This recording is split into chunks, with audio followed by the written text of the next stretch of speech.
Ben Simmons has been the Rookie of the Year so far in the NBA season, and as he's averaged 16.6 points, 8 rebounds, and 7.2 assists per game, while exhibiting his exceptional physical talents, Simmons already projects to one day be an all-star starter in the Eastern Conference. This is great news for 76ers fans, and it's not hard to be impressed by Simmons' elite size, speed, ball handling, and above all, passing ability.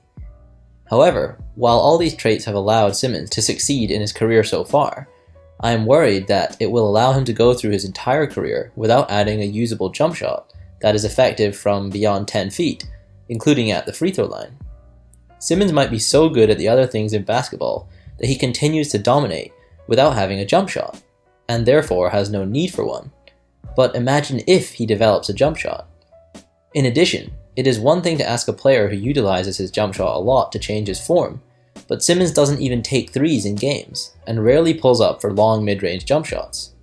The only place where he consistently deploys his form in games is from the free throw line, where he is shooting an abysmal 55.6%. Therefore, I see no reason for him to stick with this form, because although this saying is overused, what is the worst that could happen? Even if he failed to find a more effective shooting technique, it's not like his play would regress at all, seeing as his game is not reliant at all on his shooting ability, at least not right now.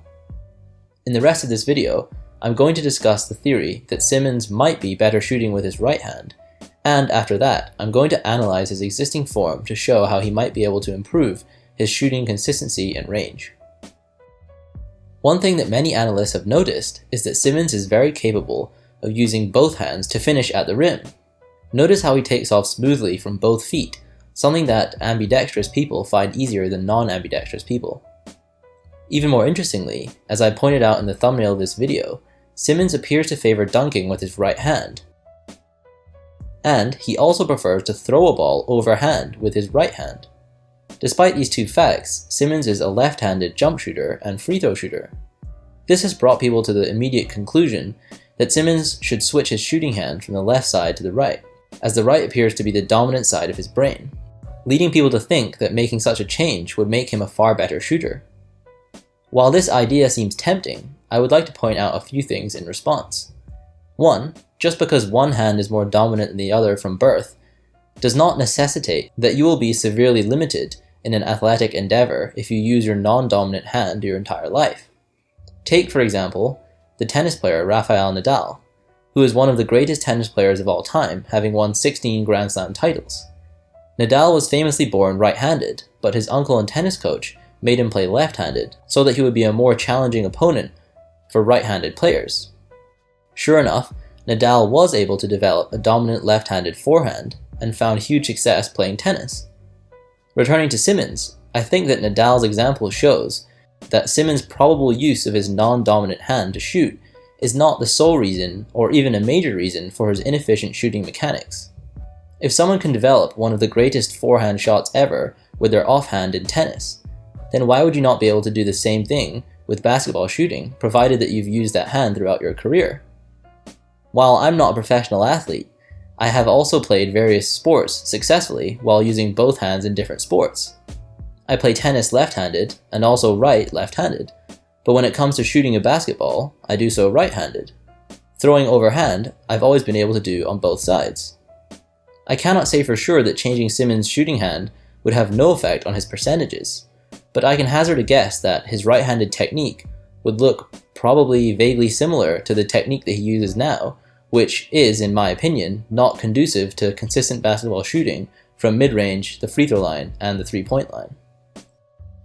Having covered the topic of Simmons' handedness, I'd like to analyze his current technique, because I think that there are some simple but significant changes he could make that would allow him to become as good a shooter as any other exceptionally gifted 6'10" basketball player who has displayed touch on shots like layups and passes through tight windows. The first and most obvious aspect of Simmons' shot that I think is flawed is the angle of his shooting hand in the way that it contacts the ball before and during the actual release of the ball. If we pause the video at his set point, you can see that his left hand is in contact with the ball well off to the left underside of the ball. This hand placement also results in his left elbow being flared well out to the side of his wrist and even shoulder. Simmons' hand placement is fairly extreme in how far off to the side it is at his set point. Hand placement that is not directly underneath the ball at the set point is not an absolute killer in terms of developing an effective jump shot.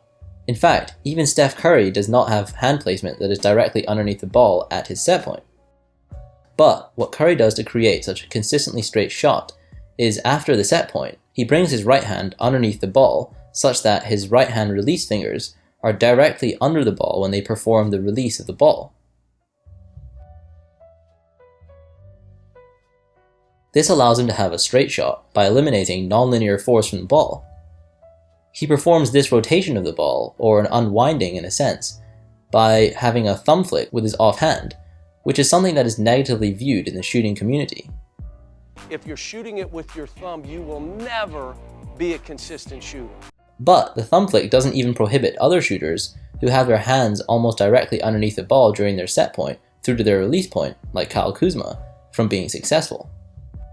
That is not to say that you need a thumb flick to be successful, as Klay Thompson exhibits no thumb flick at all and is an excellent shooter. I simply recommend what feels most comfortable for you.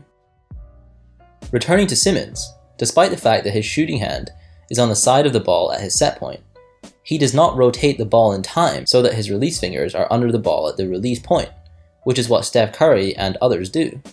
The fact that Simmons' left hand release fingers are not directly under the ball at the moment of release has to be a major reason why Simmons is not a consistently straight shooter, as he is releasing the ball from a non-straight angle underneath the ball.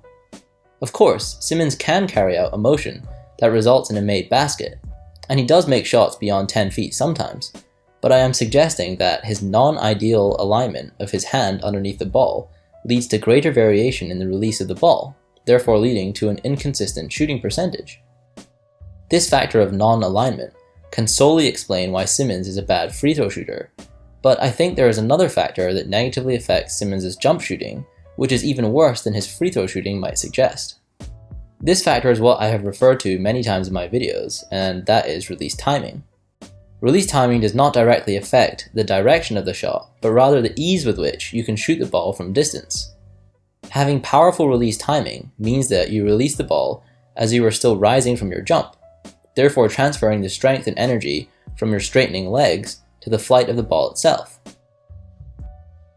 Having weak release timing means that you release the ball after the apex of your jump.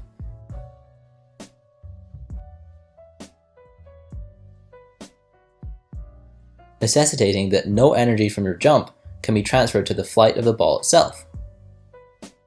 In more simple terms, having late release timing means that you shoot entirely with the strength of your arm and shoulder. As you can see, Ben Simmons releases the ball after he apexes in his jump. This reduces the transfer of power from his legs to his arms to zero. As a result, he is shooting entirely with his arms. This is, of course, not a problem for those strong athletic individuals when they are at relatively close range, say within 10 feet, because their arms are fully capable of pushing the ball that distance without the help of their legs. But once the distance gets more extreme, like out to the 3-point line, it becomes difficult for even these athletic individuals to reach the rim with their shot if they utilize late release timing. The classic sports analogy is that of the field goal in American football. The closer you are, the easier it is to kick the field goal. As you move further away from the posts, the more difficult the kick becomes, and the harder you have to kick the ball just to reach the goal. The harder you have to kick the ball, the less consistently straight you will kick the ball. So, to improve your ability to kick long field goals, a good way to improve would be to strengthen your leg by A. lifting weights, or B. improving your kicking mechanics to make your transfer of energy from your body to the ball more efficient. Perhaps surprisingly for some, the 3-point shot in basketball is very similar. You can improve your ability to be consistent at this range by becoming quote-unquote stronger by either A. lifting weights to become physically stronger, or if you're young, just growing up and getting taller and stronger naturally, or B. improving your mechanics, in this case your release timing, such that you create a more efficient transfer of power from your body to the ball.